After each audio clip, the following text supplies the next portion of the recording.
Oye, mi gente, does your dad suffer from uncomfortable, rigid, and plain ugly jeans? Bueno, then this Father's Day, there's hope.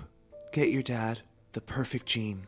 They're stretchy, durable, and super suavecito. Available in 13 colors, 6 fits, and a wide range of sizes, finding your dad the perfect pair of jeans has never been easier. So this Father's Day, don't get dad the same old. Get him a pair of the perfect jean and use code BITTLE20 for 20% off your first order at theperfectjean.nyc. Because the only thing dad will love more than a pair of these super comfortable jeans is knowing you saved money buying them. Show dad how much you appreciate him this Father's Day by surprising him with his new favorite pair of jeans, the perfect jean. This is DJ. And this is Ish. And this is Season 6 of Pero Let Me Tell You.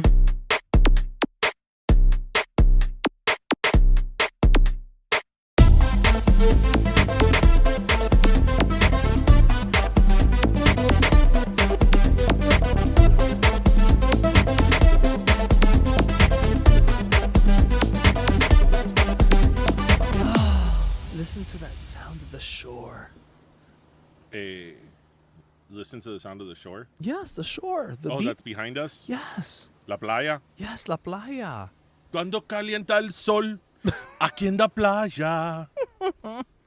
We are officially recording. We are officially recording. We are. And it's officially summer. Yes. And welcome, everybody, to episode 255 live. Of Pero Let Me Tell You, live from Huntington Beach. Or Melbourne Beach, where we're actually at. So we've been here.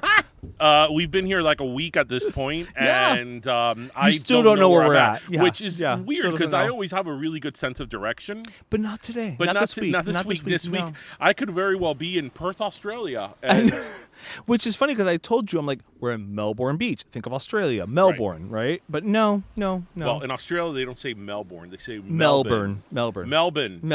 Yes, that is right. I've been to Australia. You have. So it's officially summer, everybody. How are you all in this summer? Everybody's weekend? fantastic. I'm here. We're here. We're on the beach. We're literally on the beach recording for the start of summer. And I mean, I have my Florida Dairy Farmers sunglasses on. I had milk earlier this morning and ice So cream. we are with ready for beach.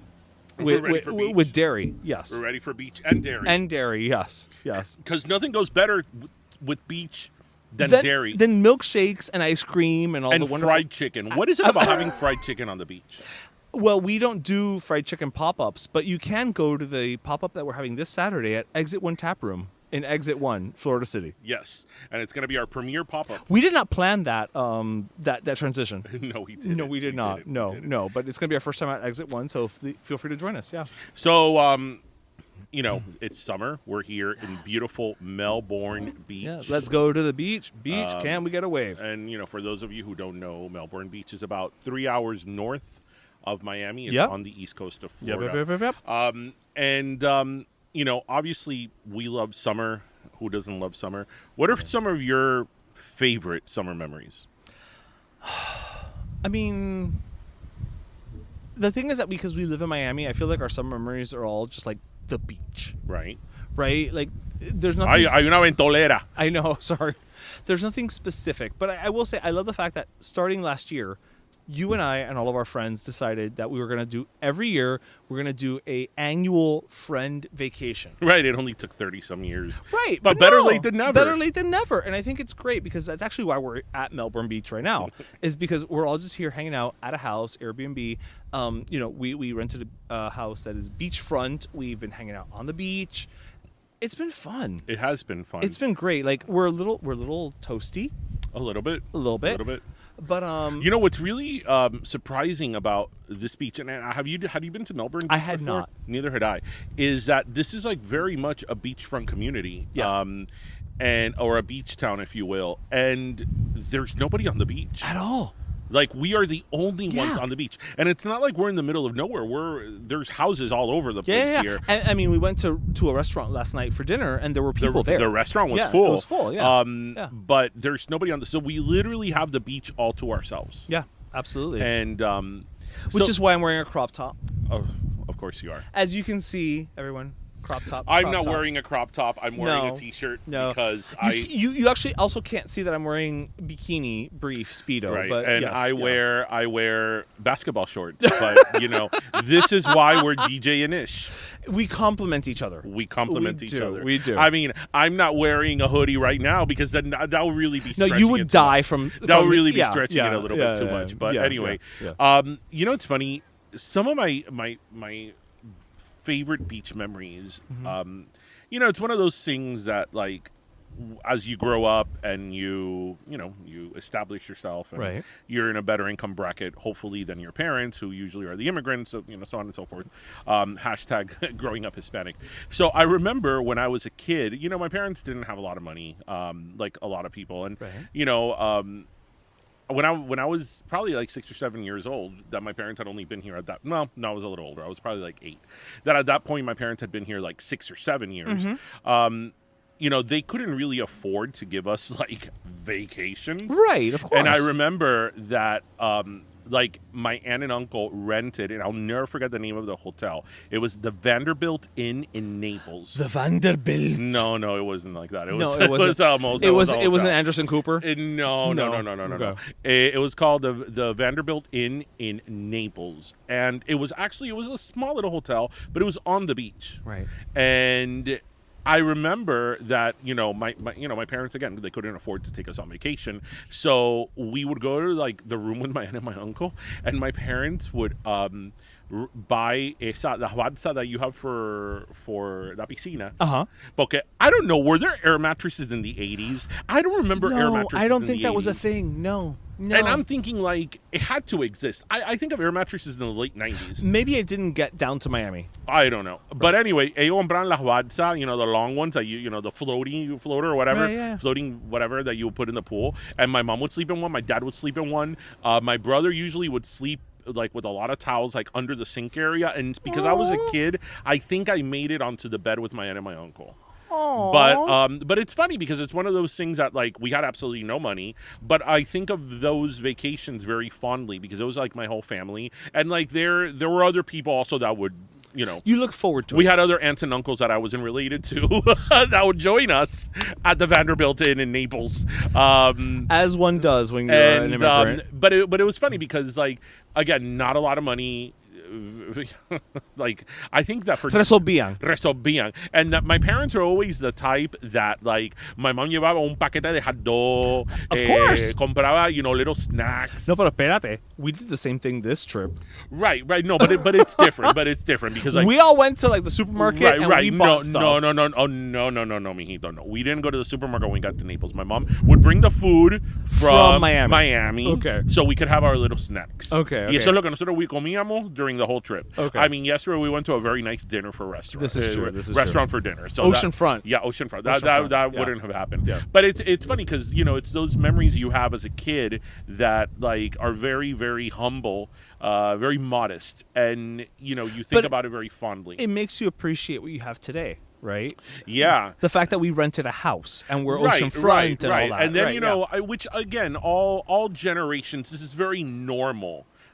From one generation to the next, especially when you're the first generation and now you have kids and they're second generation. Like I remember last year, I took Tristan to the Gaylord Palms in Orlando, which that's a pretty expensive hotel. Yeah. And I remember thinking, mira este chiquito aquí hanging out on the Gaylord Palms and all this stuff. Like no big deal. I spent that weekend more money than I think my parents ever spent on going on vacation until I was like 15 years old. Like, and gladly I could do it. Thankfully I'm in a situation where I could do it. But that's the goal, but right? it puts perspective that that wasn't the case when I was a kid, right. And obviously I can in turn give my child something better. But that's the goal. But yeah, right. So. That's the goal. Like you want to like Sí, pero yo también quiero que pase un poco de trabajo. That builds character. You know what? I am not going to lie. That is true. Because if they get everything handed to them on a silver platter, they don't know shit. Mm-hmm. And then they're just kind of like, whatever, this just falls from the sky, right? Yeah. So, yes, I agree. Yeah. I agree. So, un poco de trabajo is good. And now that we're talking about summer, I mean, I've said this quite some time. I don't know. I mean, you can never say never. I can't imagine living someplace where I don't have the said ocean this, yes. next to me. I love the ocean. I love the beach. I mean, I'm I know, okay with that. I know what. I'm okay with not living where the ocean is because no. I can vacation there. No. There's just something about living by the water. Because I don't go to the beach that often. Yeah, but you know it's there. Fair enough, but You know because it's I don't there. go that often, I feel like I could move somewhere where it's not that close, and I could figure it out. Well, I mean, Me.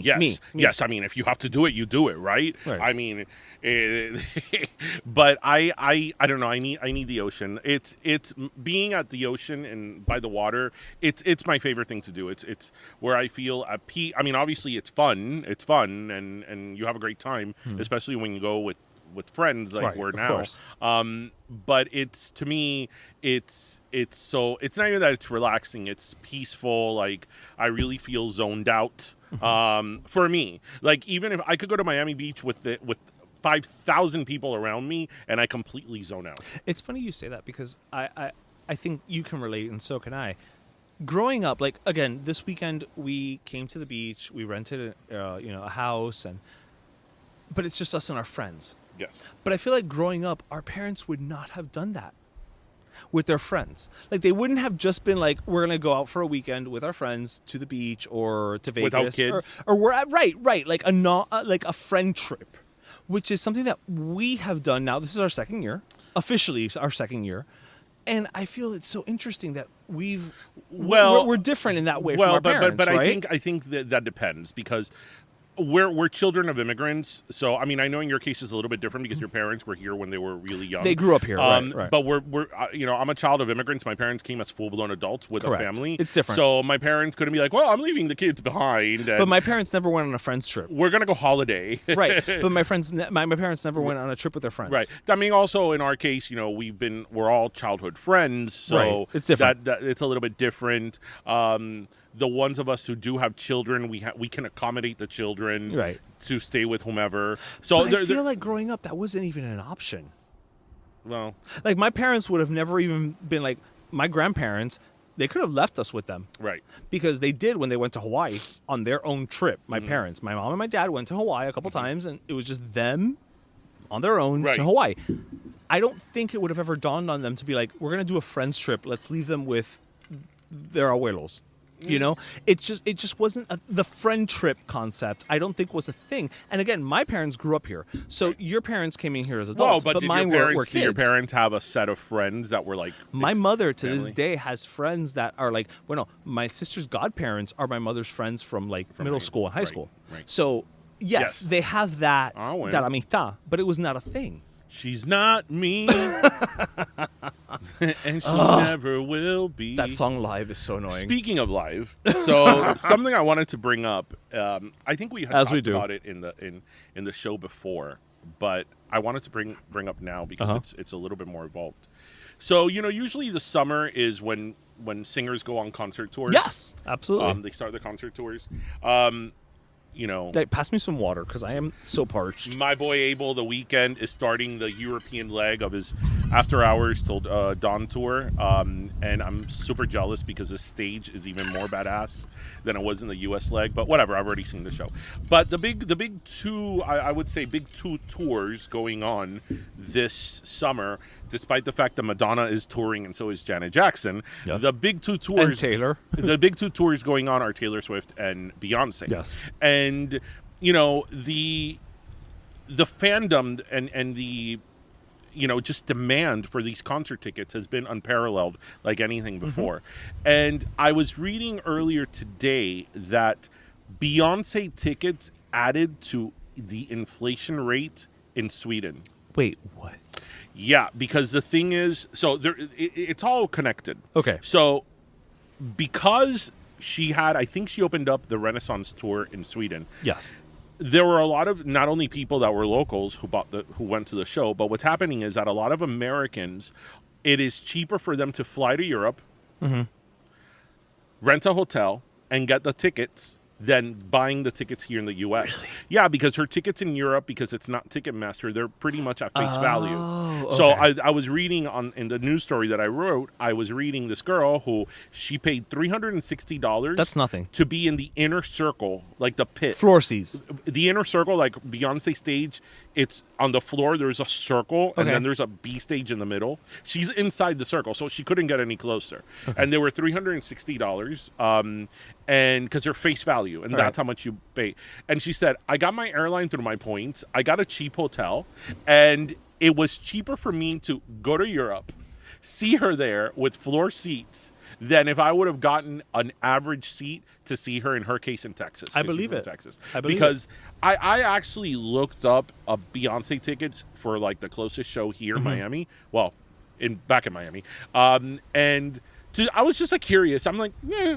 You know how Shits much? and giggles. Like in the 400 section in the stadium, they were like 16. Which is upper. It's like the nosebleed, especially in a stadium. Right. What you see is a dot, right? They were like $1,400. Yeah, in resale. And the same thing with Taylor Swift. Like, there's people who are like taking money out of credit cards and all this stuff. That's ridiculous. And you know what though? Look, the tickets are in the thousands. It's ridiculous. At this point. But here's my thing. I don't criticize people of doing that do it, because you know what?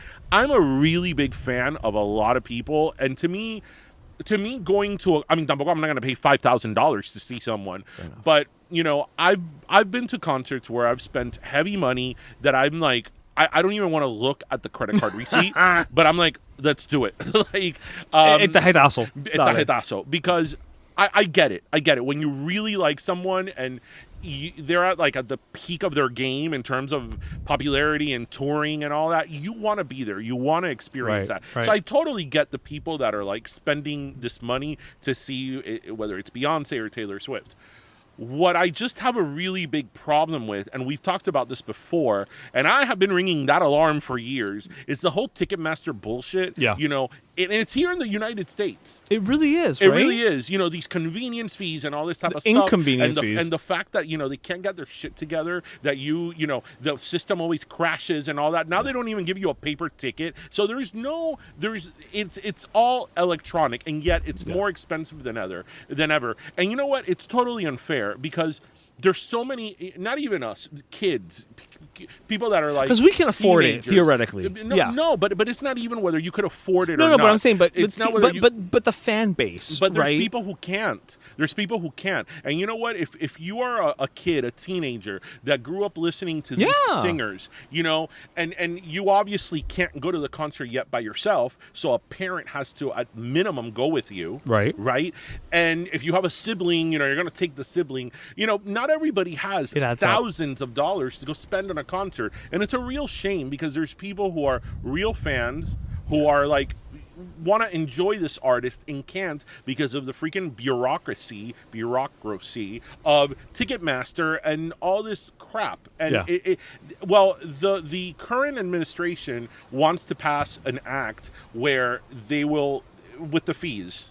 Right, curtail. Right, that we're either I don't know the specifics of the act, but they want to pass an act where, you know, Ticketmaster minimize some form. Yeah, because it's ridiculous. And then what happens now? Allegedly, Ticketmaster has some type of technology where you know, scalpers can't buy the tickets. Bullshit. Well, apparently it's not working very well, because in Ticketmaster, like literally 5 minutes after a concert goes on sale, it sells out, and then it's when a resale. The login on a few hours later, everything's on resale. Yeah. So the technology's not working. Yeah, it's not. What they're saying is not what's happening, basically.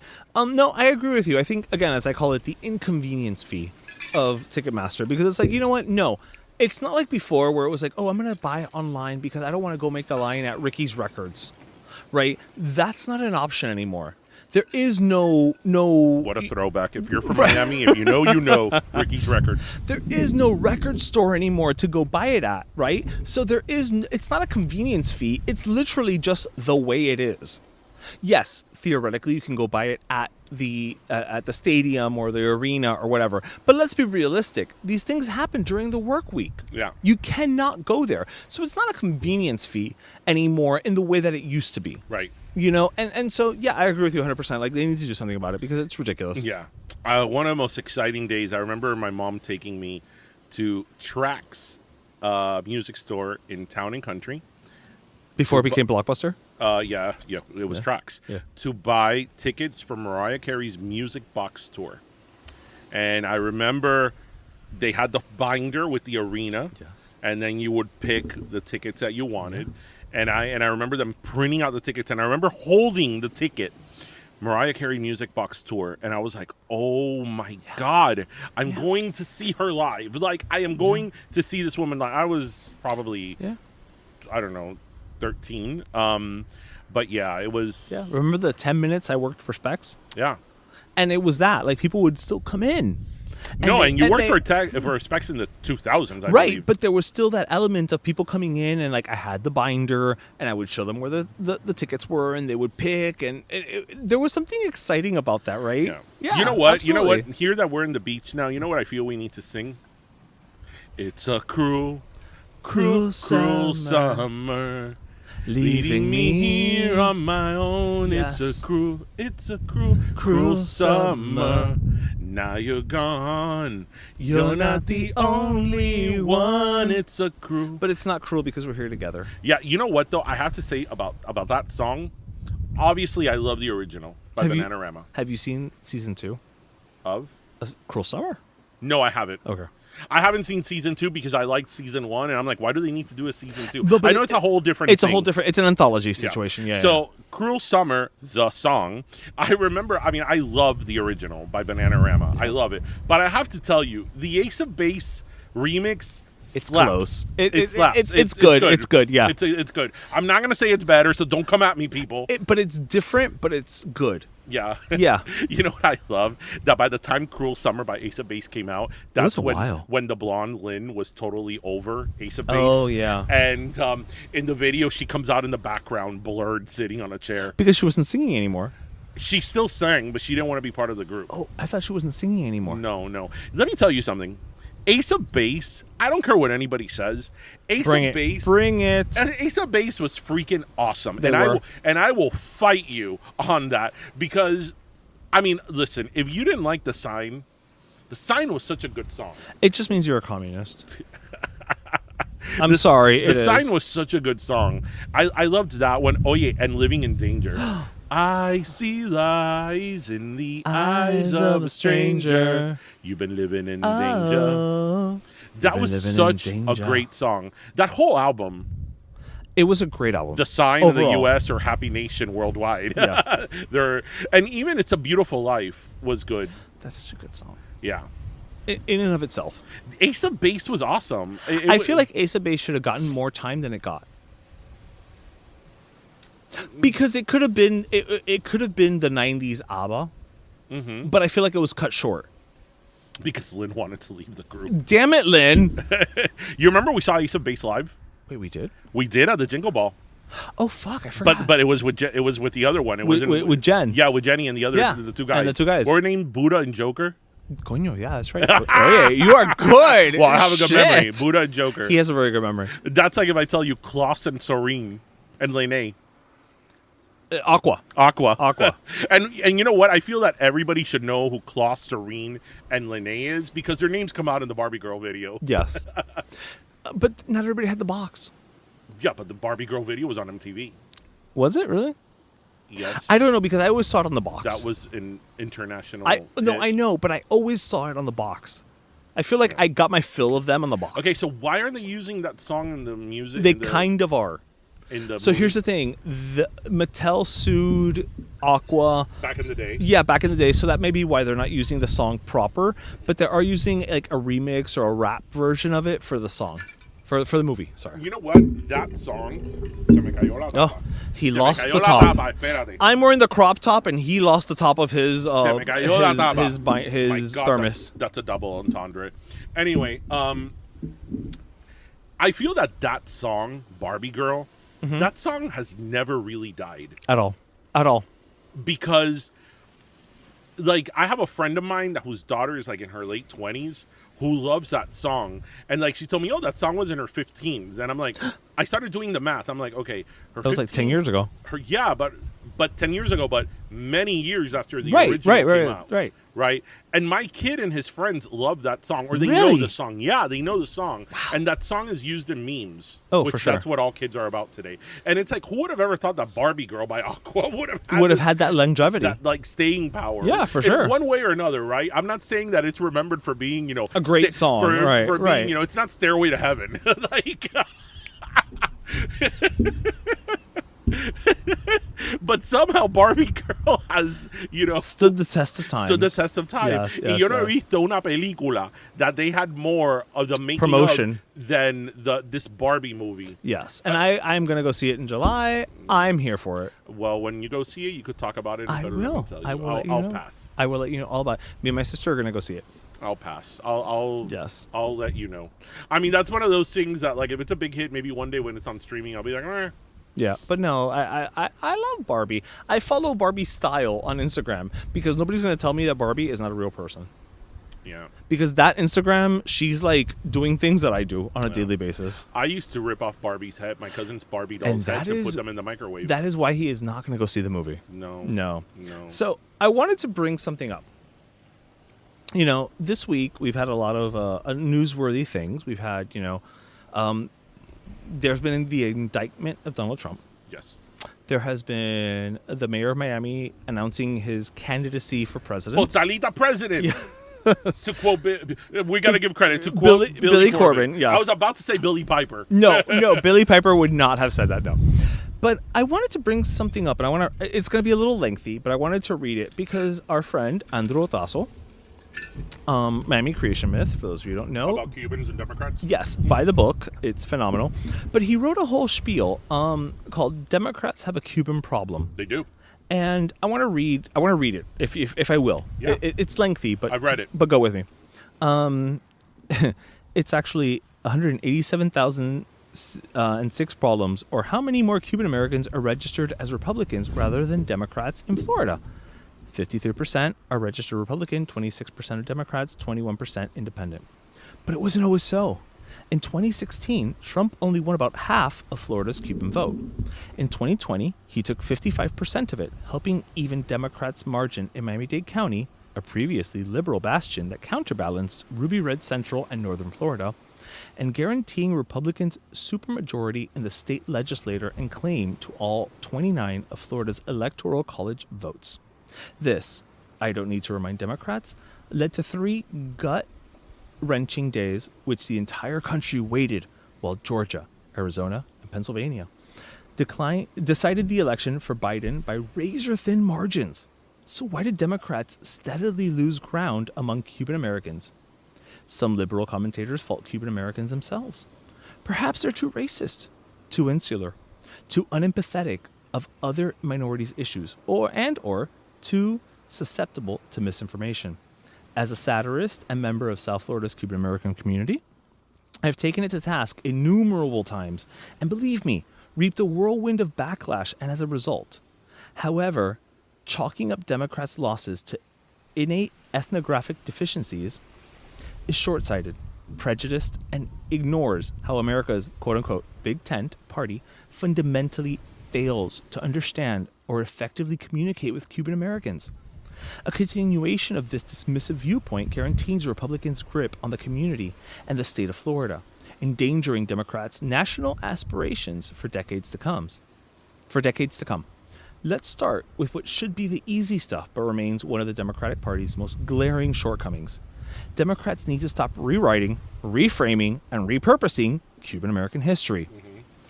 For the love of God, Ted Kennedy, or whatever cosmic entity or liberal icon you worship, listen to us when we recount our experiences. Democrats' indiscretions can be as blatant as openly lionizing Che Guevara and Fidel Castro, or can take more subtle forms, such as praising Cuba's healthcare, supposed racial equality, or educational system. These actions have been perpetrated by many Democratic thought leaders, including Bernie Sanders, Karen Bass, and Barbara Lee. Just as tellingly, the party tends to fall silent when Cubans on the island demand social and political change, as occurred during the 2020 San Isidro movement. They're wrong. This piece's purpose is not to dismantle erroneous notions about Cuban history. It simply serves as a reminder that readers should check their privilege and not ignore the very real trauma my community, our community, has and continues to live because it might not fit sophomoric understanding of Caribbean geopolitics. I've been called all manner of other pejoratives by Republicans, but only Democrats stopped me cold while retelling my family's flight from Cuba to quote-unquote correct me on what quote-unquote actually happened. The latter experiences were exponentially more galling than the former. You can't begin a conversation, much less foster a modicum of trust, without first establishing the validity of a community's experiences. Those who refuse to understand the first section should stop reading and close the tab, because the rest of the piece will be a wash. Republicans made impressive inroads in Cuban American communities because the Democrats ceded the field. Let's examine a telling case. In 2016, Trump received 50% of the vote in Hialeah, the most heavily Cuban of the municipality in the United States. In 2020, his share jumped to 66%. Mm-hmm. Why? He's going to keep. Right. Why? Latinos for Trump officially set up shop in South Florida in June 2019. However, led by Cuban American fascist and Proud Boys leader Enrique Tarrio, Trump's grassroots stakes were planted in Miami-Dade County as early as 2016, 3 years before. Mm-hmm. A constellation of unaffiliated but interconnected, conservative and far-right nonprofits, influencers, radio personalities, and political operatives and organizations mounted an enormous, sustained social and traditional media campaign targeting Cuban Americans and other Latinos. They blasted non-stop conservative talking points and misinformation on YouTube, WhatsApp, Facebook, and Spanish radio and TV. Meanwhile, Democratic messaging made nary a peep. Hialeah has the highest rate of Obamacare in the country. Enrollees in the country. Democrats could have implemented a concerted messaging campaign on how their signature legislative success of the past 15 years betters the lives of Hialeah's residents. But they didn't. They didn't. As you said, they didn't. Instead, they wrote the city off as a conservative bastion and largely forgot about it until 2 months before the 2020 presidential election, at which point they launched a get out the vote drive. Mm-hmm. There's a lot more here. But, you know, I feel like I've given a lot, like, I mean, there's two parts to this post. I feel like I've given a big, broad statement of basically, and it's something I've told you before, where just from I didn't know we were going to get political today on episode 250. We're by the beach. It's been political this week. You know, why not? You know, but the thing is, the reality, if you think about it, again, I'm looking at it not from a political perspective, but from a marketing perspective.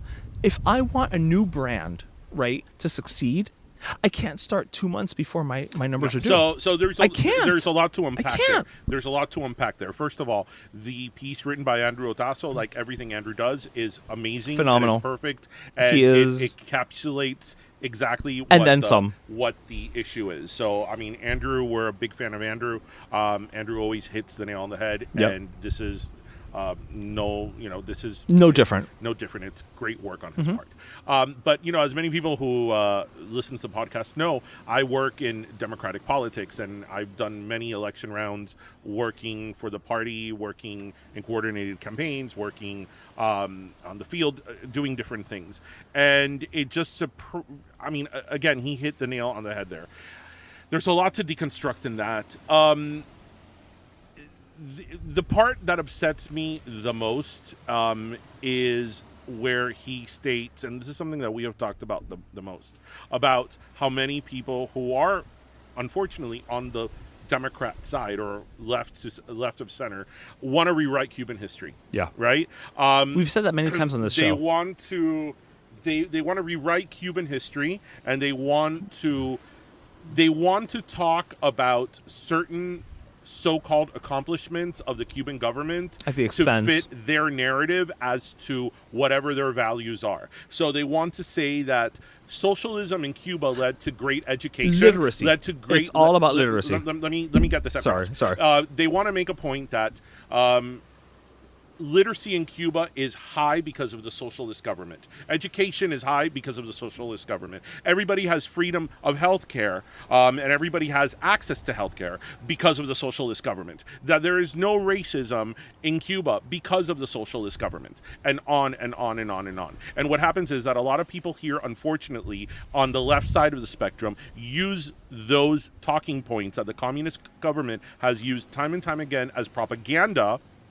As Say it again? They use those talking points to further their narrative here in the U.S. and to build their narrative, whatever that may be. And unfortunately, you are not only rewriting Cuban history, but you are erasing the trauma of generations of people. And the Cuban trauma, as we've discussed in 250 some episodes, is a very real thing. Because, I fortunately, I only was in Cuba 1 year, but I have secondhand trauma from my family and my friend and everybody Absolutely. around me and my community around me. One of our very good friends here, his father was a political prisoner, and actually this morning he was talking to me about it. His father was a political prisoner and was tortured in jail in Cuba for over 10 years, and that case is a very, very, very common. Those are common stories you hear within the community. He's not the exception. He's right. He's not the exception, and those are stories that you hear all the time. So, in order for you to erase that, in order to fulfill your narrative, is not only dangerous in terms of that you are whitewashing history, but it's also disingenuous and will get you no political points among this community.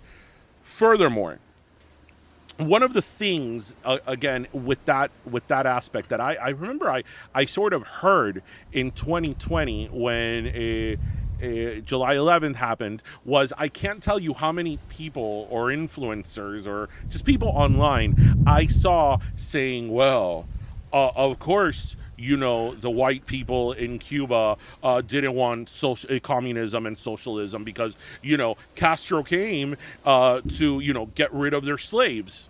And I'm like, there were no slaves. I'm like, wherefore? That statement is so offensive in so many levels.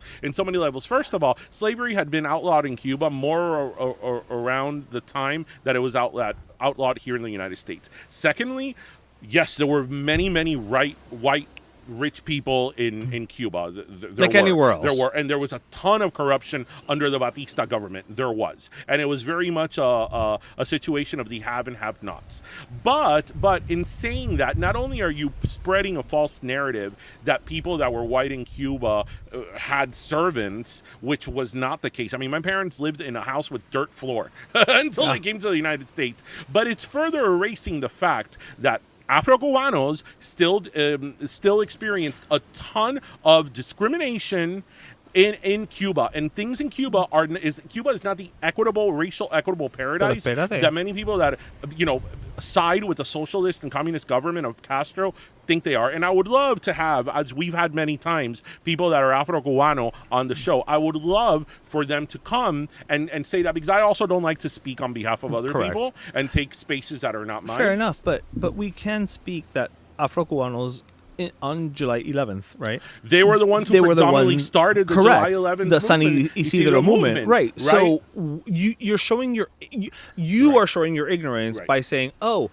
it's white people," when it's but on top they are of the ones who started the movement. So that's a problem. There's two. The problem is twofold. That's a problem within people that are on the left, not, and when I mean on the left, I don't mean left of center. I mean like far left, more in the fringes, right, that are out there. Again, the vocal left. But within now, we're talking about the party, and just the politics of politics, the business of politics. And we've said this, these are things that we've talked about before many times on the show. If you are in politics and you're a Democrat and you're coming to Miami, you cannot refer, not only to the Cuban community, to anyone, you cannot refer to us as Latinx. That is not... That's the bare minimum. That is not whatever your opinion on that word may be, that is not a term that it means used nothing to us or accepted in South Florida. Not only by the Cuban community, about from all Latin communities. It's just not. And I know some people want to die on that hill over that word. And you know what? Maybe you have a good argument in certain places, but in South Florida, that word gets you nowhere. So as as somebody who's running for office, you cannot come into this community and use that term or use terms that are not applicable to the community. They don't resonate. And I'm going to go further, which he mentions there. This whole like wet dream that so many people have about, education and literacy rate in Cuba. Let me remind people that in Cuba, the literacy rate may be high. People can't read, but they can only read what the government tells them they can read. Thank you. And if they read something that is not allowed by the government, they have to do it, clandestino, abajo de la mesa. That nobody, books there. You don't want to talk about banned books. You want to talk about banned books? Let's talk about Cuba for a minute. Let's have it. Right? Let's talk about Cuba for a minute. And that is where you lose a lot of people. So when, for example, in 2020, when Bernie Sanders came out and said the whole thing of, well, the literacy rate in Cuba after the revolution, it went up. You can't deny that. No, you fair enough. You can't. You as a Democrat, you need to come out unequivocally and call him out and be like, listen, Bernie Sanders. Everybody can read. We're not going to have a conversation here about literacy because this is a regime and a totalitarian government that has killed thousands of people. So please do not sit there and tell me everybody can read. And tell me about pinpoint this and this and this as to what the communist government did. Because you know what? Nobody is sitting there saying, well, the Nazis created the highway system. Right? Nobody is saying that because it's a horrible thing to say. Right. Because when you have a villain and you have a murderous regime and you have a group of people that have done what they have done. So the Nazis or, the Castro regime has done that have killed thousands of people, right? You don't sit there and go, well, they're bad, but there's not a but. No, there's not a but. There's no asterisk. There's not a but. And and also the whole Che Guevara wet dream, that's another thing that it loses a lot of people. And unless you unequivocally call that out. By the way, Che Guevara was a racist and a homophobe. It is. But again, people have changed. People change history in order to fulfill their narrative. Right. Because what do I say over and over and over again, and I'll say it one more time, when I talk to people who defend socialism and defend communism and start talking about all the things about Cuba and all that, when you sit down and talk to them and you deconstruct it comes down to the embargo. At the end of the day, no, not even the embargo, at the end of the day, they'll tell because communism in Cuba, he wanted to make it equitable for everybody and enhance, access to healthcare, enhance all the arguments that they make, literacy, all the arguments they make. When you talk to people who defend that, at the end of the day, when you deconstruct that argument, it comes down to a grievance they have against the United States. Right. Always.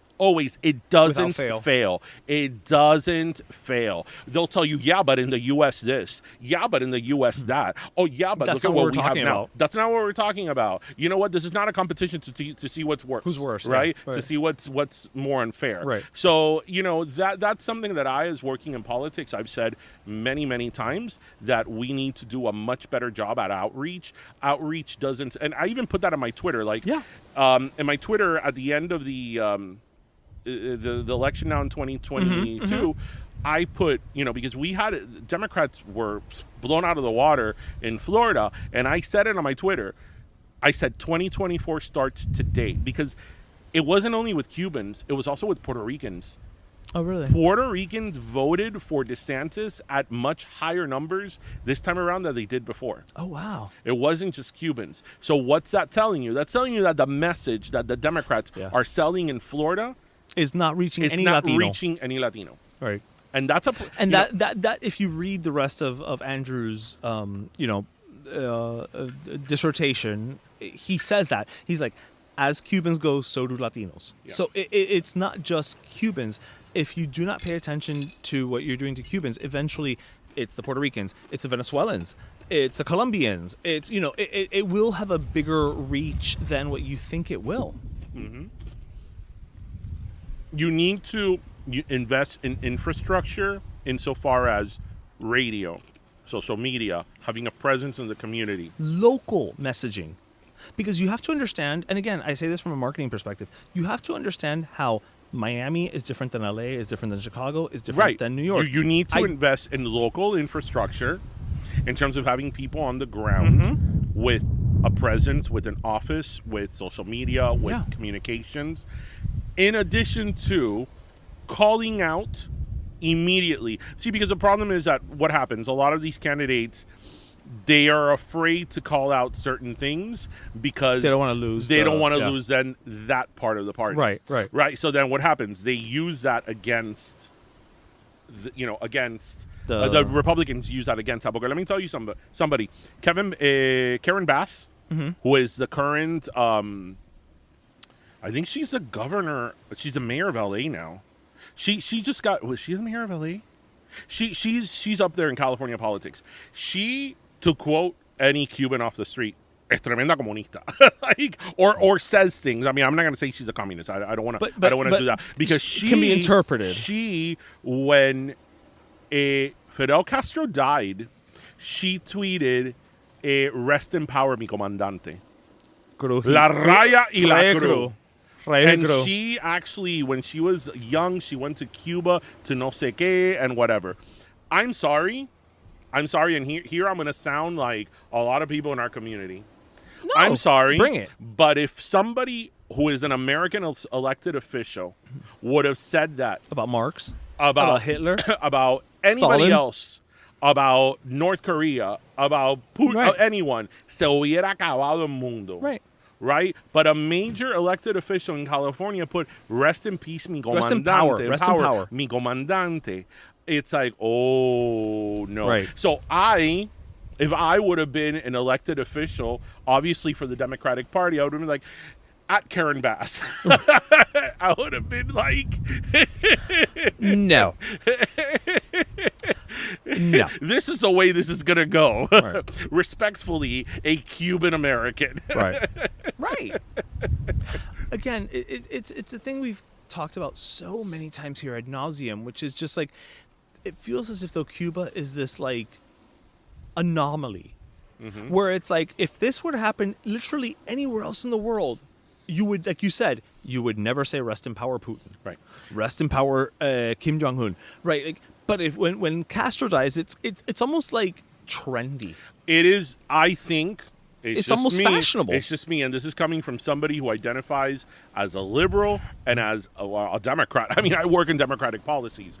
I think it's unacceptable for an American elected official to say rest in power, or, I mean, maybe I'm paraphrasing, but she did tweet about Fidel Castro's death. Rest in power, mi comandante, right?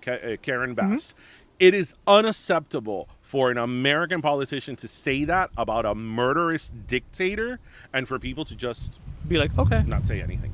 Yeah. Not say anything. Because if that would have happened, as I said, with any other dictator, people would have rightfully so been screaming bloody murder. So that goes with the double standard with Cubans. For whatever Or reason. with the Cuban matter. Yeah. That, again, you know what's so interesting about this is that a simple Wikipedia entry about Che Guevara will tell you that he murdered thousands of people. Yeah. Like, this is not He's not a good person. This is not something that's up for the debate. It's also not up for debate that he was extremely homophobic. And racist. He made many statements Declarations, against people of color. Like, this is not a secret. Like, this is out there. And somehow they've rewritten the history of this man. Even the famous picture of him, the one that's on the shirts? That's not the real picture. It is the real picture, but it's doctored. Okay. His eyes were doctored to make it look like more of a visionary. If you could look up the original picture, and it's a little bit different. All these are things that were changed to fulfill other people's narratives. Whatever against grievances they have against the U.S., against capitalism, whatsoever. So you are using the trauma and the history of our people to fulfill your political narrative. And as I said, it's unacceptable. It's unacceptable that an elected, she could say whatever she wants, right? But that doesn't mean that it's right. We need to hold her accountable. Right. She needs to be held accountable that she said Rest in power, mi comandante. A man that murdered thousands of people and have had millions of people exile a country and have trauma that is very, very real. For not and that being is aligned. that is where people within my party, and this is where I take accountability for my party, where people in my party need to stand up and unequivocally denounce that as Democrats, we are not socialists, we're not communists, and you fuck know, that. and anybody that is a Democrat that identifies that way, that may be your identification,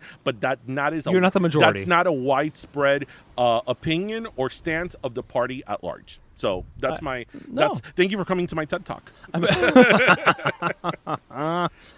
No, I hear you. And I think, again, it's like I said earlier, which is one of those things where it's like, why is it that Cuba kind of gets the free pass, right? The hall pass, right? Yeah. Of like, well, North Korea, we're all against that, but Cuba, it's okay. Well, let's move right along. And we talked about this last week. You know what I would totally go for now that we're here outside? What?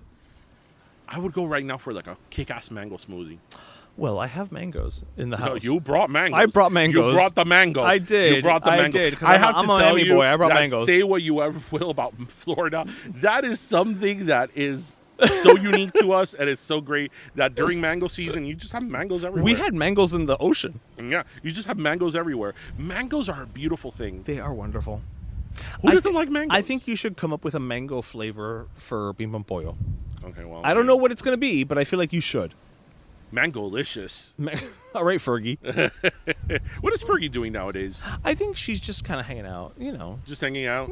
Yeah, she earned enough from her Fergalicious and her Fergie thinking line. on how maybe she should have rejoined the Black Eyed Peas. Maybe. I don't know. Because that comeback didn't go the way exactly it did as not. she wanted. No. It happens to the best of them, Fergie. Don't feel too bad. Yes. So I wanted to bring something up really quick because I know we're running on time. We're running on time. But I did want to bring something up that I found on Instagram this week. So there is a new trend that is booming in China. Mm-hmm. I don't know if you heard about this. China. People are eating what they describe as quote unquote white people food. People in China are eating white people food. Okay. Yes. So what they're doing is, I'm gonna go ahead and read this. This type of cuisine is apparently imitation of what Europeans eat for lunch, and isn't meant to be offensive necessarily. A lot of the meals consist of salads, boiled eggs, chicken breast, sliced ham, and fruit, per the South China Morning Post. However, these kinds of lunches have proven to be torturous for people of China. And apparently, the trend is connected to the country's 996 work culture, where employees work from 9 a.m. to 9 p.m. for 6 days a week. People have been sharing the kinds of lunches that have proven to be torturous for people in China. A lot of them look, honestly, like Lunchables, more or less. Mm-hmm. So they're saying it's so confusing and outrageous to eat. It's so lawless and outrageous. They also called white people food the quote-unquote lunch of suffering. And then this is my favorite quote. Another user wrote, while trying crackers, cheese, and ham. Again, very Lunchables. They said, quote, "The point of white people's meal is to learn what it feels like to be dead. But I've taken 2 bites, and it was so bad. It made me realize how alive I am." End quote. Well. And I thought that was interesting because, again, a lot of times we talk about, again, we live in that 100 world, right? Where we're like 100% American, 100% Cuban, right? And we talk about how, like, we like the spices, and especially with Bim Bam Pollo, you're very big on, like, the culinary element of it all and this and that. But it's like, it's fascinating to me that, like, China is saying how spiceless, how lacking of flavor the typical quote unquote European white person food is. Because you have to think about it. You have to think about flavor profiles, because whether it's Latin America, North America, or even Europe, our foods are very, very different. But they're very similar insofar that we eat chicken and beef and pork, but it's a seasoning and all that. Well, but it is the seasoning, because obviously Latin America uses very different seasoning than Norway. But even it's more of like a West Coast East Coast thing. Eastern cuisine. O sea, the more Asian countries have a completely different flavor profile than the more Western European or American countries or cuisine. And obviously, as somebody from, who's American, there's certain things that they eat in Asian countries that I would never, ever, ever, ever eat, especially things that are fermented. Like, I don't do fermented. I barely do pickled, let alone fermented. That's true. DJ doesn't do fermented. He'll do like a pickled onion. I'll do a pickled onion. Right. But right. I won't do a pickle. Right. I'll eat a pickled onion, so not a pickle. But not a pickle. Yeah, they ferment a lot of things.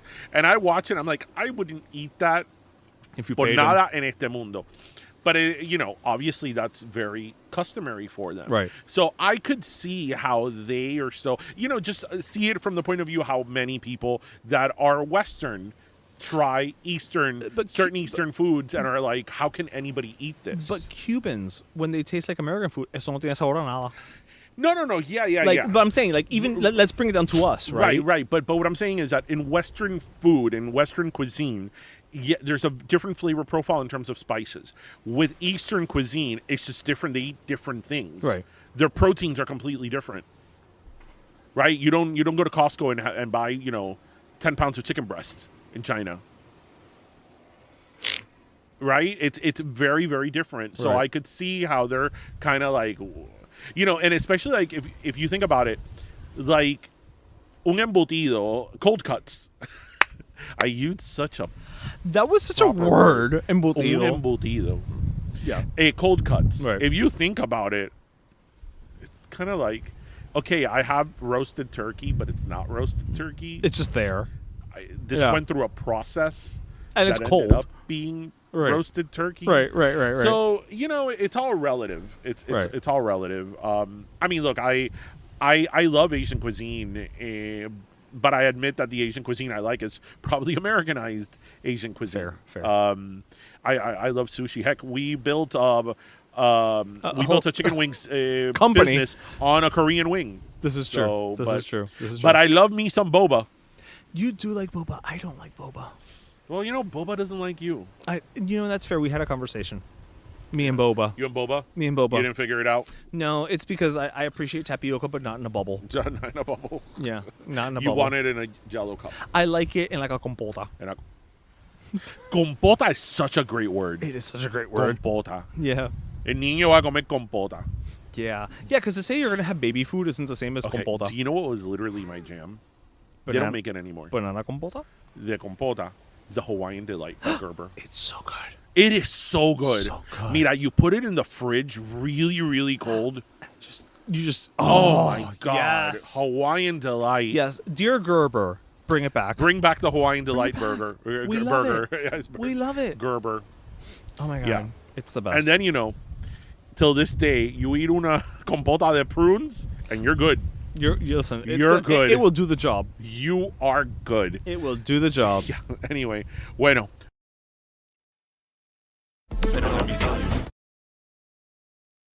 Oye, mi gente, it's June, and that means the start of summer. La playa, vacation. And it's also National Dairy Month. Makes sense. Ice cream, milkshakes, cheese on your burger, and the barbecue. Okay, I'm about to start drooling all over this microphone. No, claro that you're drooling. Pretty much all those summer favorites are made with real Florida dairy products. Okay, so that means they're not only delicious, but also nutritious. And don't forget locally sourced. Okay, now I'm really looking forward to a Florida dairy summer. Bueno, in that case, visit floridamilk.com or lechedeflorida.com today for info on the benefits of dairy and more ways to enjoy dairy all year long. Also, don't forget to look for the number 12 under the sale by date on your gallon of milk. If it starts with a 12, it's Florida milk.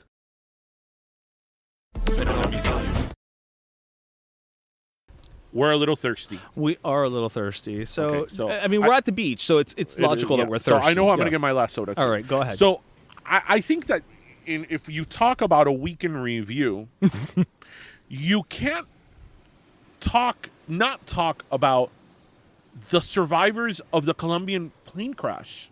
Oh, that's true. Yes. This is remarkable. It's crazy. Absolutely remarkable. So for our listeners who don't know, well, it made the news story last week, but really this happened like 2 months ago. Yeah. It was a small private plane. They didn't even make the news here in the United States because it happened in Colombia, but it was a small private plane that crashed in the middle of nowhere in the mountains of Colombia, and there was 4 people on board and a dog. The 3 adults died, but the 4 children survived, and the ages of the children were like 13, 14, all the way down to like a 1-year-old. Yeah. Right? And then ages in between. And when they found the wreck, this happened over 40 days ago. When they found the wreck, they found, unfortunately, the bodies of the parents, and now they find, after speaking to the kids, that the mom survived the plane crash. Oh, she did. But she died a few days later, which I don't know what's worse. But the kids survived in the middle of the forest for over 40 days until they were rescued. I mean, if that is not a miracle, I don't know what is. Like, that is remarkable. Absolutely remarkable. And I have to tell you that when it made the rounds of like the news last week, it was sort of nice to hear that despite it being such a tragedy, there was such, this... There was a happy ending. It was sort of a happy ending, but, on a human scale, like, oh my God, there's humanity left in terms of the interest that there was on this this news story. So, sodas and refreshments, they need it to you. They need to be refreshed. They really, really do. So so my last soda, I'm gonna give it again, as I mentioned, we are still in the middle of June, which is Pride Month. So I'm gonna continue my trend of giving it to LGBTQIA plus. I'm sorry if I missed any letters. Members of the community. LMNOP. Seriously, it's alphabet people. I'm gonna give it to former guest of the show, Phil Jimenez.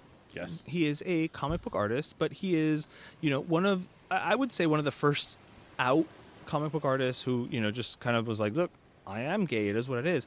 And he's kind of become like the poster child for gay comic book artists in an interesting way. Like, whenever there's a Pride Month, it's always like, bring in Phil Jimenez and let's have him interview for the month. But he's done so much and won so many awards, and he really does, just bang the drum for the community in a way that is about bringing awareness without shoving it down your throat in a way. He takes it from the perspective of like, look, I am who I am, and this is what I am, and this is my appreciation. This is what I bring to the artistic table. And as someone who was a fan of his from way beyond we ever met, and to this day, actually, we've still maintained a sort of relationship. Occasionally I'll DM him. I'll be like, hey, how are you? And he'll get back to me. And he's just such a wonderfully nice person. And he's really earned his stripes, right, in the artistic community. And as really just an activist. He really is, So I'm gonna go ahead and give it to Phil for He was great. He was one of our first big guests. Yeah. Like, with a huge following. Yeah. And I can't say I know too much about the comic book world. But so the conversation. It's one of those interviews when we do that, I'm a little out of my element. But I remember it was great, and we had a great conversation. I really enjoyed talking to him. From the perspective of somebody who wasn't familiar with his work. Right. And he was just a great guy. And it's sort of remarkable because he's what, in his 40s? No, he's in his 50s. Really? Yeah. Well, that's a good 50. Yeah, it is a good 50, yeah. Homeboy's jacked. I thought he was like our age. Yeah. Still relatively young that you say was among the first or the first. Because you would think that in an industry like comic books, like, this is not something that's taboo. This is not something. Yeah. He actually came out because his partner at the time was Neil Posner, who was an editor at DC Comics, who died of AIDS, and he came out in a letter column in all of the DC Comics at that month, saying, this was my partner. This is who I am. So he basically like took the opportunity of Neil's death to come out. And so, but you would have thought that in an industry that's a lot more open-minded and progressive, artistic, like comic books, that this is something that has It's not really. It's a non-issue. But it was the point. 90s. It was Right. 80s, 90s. Yeah. Right. Yeah. Okay, you know what? I forgot how long the 90s were. Right. That's the thing. So, It was a while. It was the a 90s were 10 years ago. It was a minute ago. Yeah, It was a minute so ago. anyway. Yeah. Bueno, everybody, that was our episode. We hope you enjoyed the scenery. Yes. Look at all this behind us. Well, for those of you who are watching this, Go to Instagram. right. Go to Instagram. But thank you so much for joining us. We're gonna keep enjoying our time here at the beach. Absolutely. And for those of you who have not gone to the beach yet, para la playa todo el Yes. mundo. Go to the beach. What are you Cuando waiting for? calienta el sol, aquí en Arena la y sol. playa. Na, na, na, Na, na, na, na, na. That's na. classic Luis Miguel. Yes. Well, I was going Mata Sanchez, but yes. Arena y sol. Sol. Yeah. El mar azul. Yes. Oh, you know what's my beach jam? What? Na, na, na, na, na. DNC. Yes, Cake by the Ocean. I keep on moving. Cake by... That song is so good. Which, Joe, if you're still in Miami, come enjoy Bim Bam Pollo. That song is so Come good. have our wings, So babe. good. So good. You're in the area.